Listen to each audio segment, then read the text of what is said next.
guys. So for a lot of you newer viewers, you didn't know this, but I used to do a lot of videos on really important topics that were highly researched. This is going to be one of those videos. It's one of the things I think you really need to prepare for in the next coming years.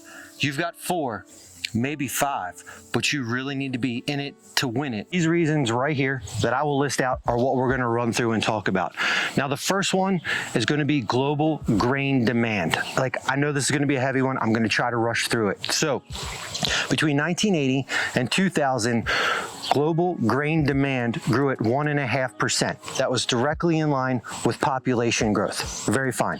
In 2000, grain demand exploded to 2.5%. Now, what happened around 2000? So in poor countries, think $500 per capita or less, you eat primarily rice, wheat, bread. Basically, you have a starchy diet. So at around 2000 to 5000, you start to become animal-based. You want steak. Think about it. You go out on a Friday night. What do you want to do? You want to have a big, giant, fat, juicy steak. I mean, I own a steakhouse, for God's sake. I know about steak. So here's the problem. Cows require so much more grain than humans. So once you pivot to that animal-based diet, you begin to consume more grain indirectly. So that population that is now affluent at 2,000 to 5,000 per capita is consuming more grain. Now, who has grown to go from 500 per capita to 2,000 to 5,000 per capita? It's India, it's China, it's Malaysia, it's Pakistan, it's Indonesia. So these countries have exploded. These are high population countries. China and India are over 1 billion people each. So we've basically taken and gone from 400 to 500 million people that were on an animal-based diet to north of 4 billion people that are now on an animal-based diet. This is just killing grain. We can't make enough grain. It's just not possible. So this is one of the big drivers. This is one of the big reasons that animal protein is going to go away. It's fundamental. It's science. There just isn't enough. We can't make enough because we're using these animal-based proteins at large scale. Talked about grain demand from a consumption perspective as far as food. Now let's talk about it as far as a fuel goes.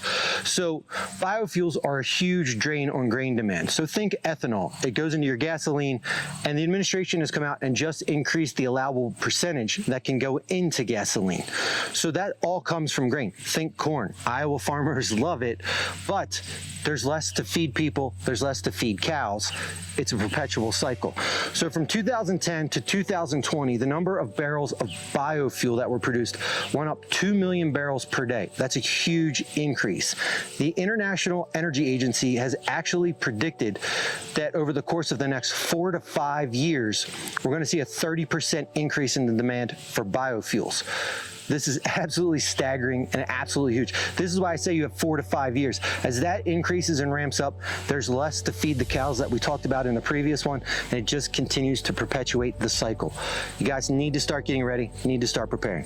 All right, let's get into the next one. All right, guys, so let's talk about arguably the most important piece in this whole growing grain and why it's going to drive the future. So we're going to talk about weather. So in the last 30 years, we've had arguably the greatest growing weather that we've ever seen in human history. Yes, global warming has occurred over the last 50 years, but not for the reasons that they tell you. It's not fossil fuels. It's arrogant to think that humans can adjust the planet that much. It's actually due to sunspot cycles.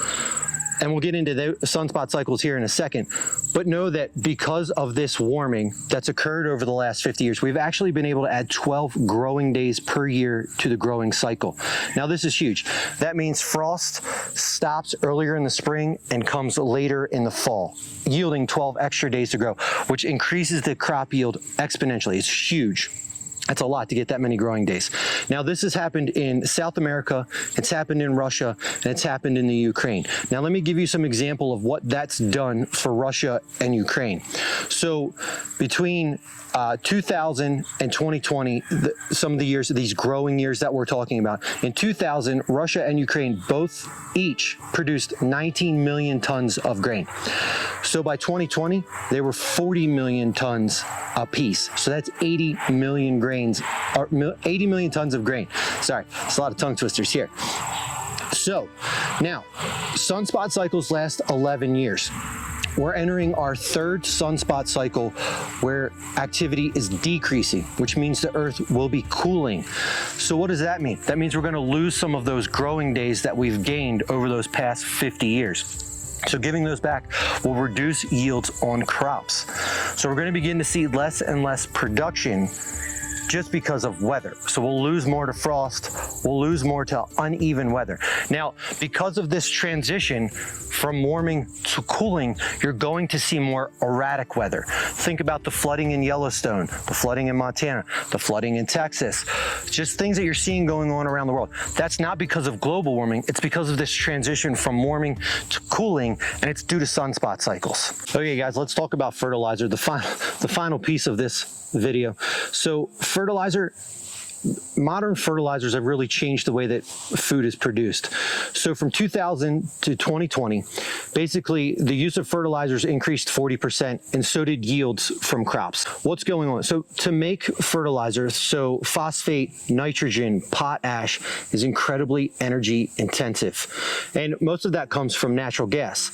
Now with the increased prices in natural gas, fertilizer productions are actually down 5% this year. So that 5% of just nitrogen production that isn't going to occur will result in a 1.5 to 2.5% reduction in crop yield. So it's also resulted in an incredible price increase.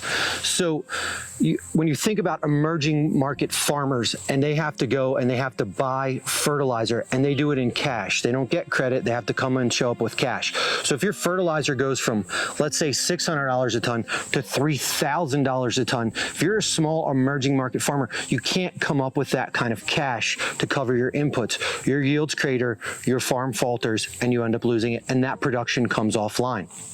So we're seeing this everywhere. This is going to continue, going to get worse. Let me give you a real world example. So have you heard about what's going on in Sri Lanka? So they're having major riots, they're overthrowing the government.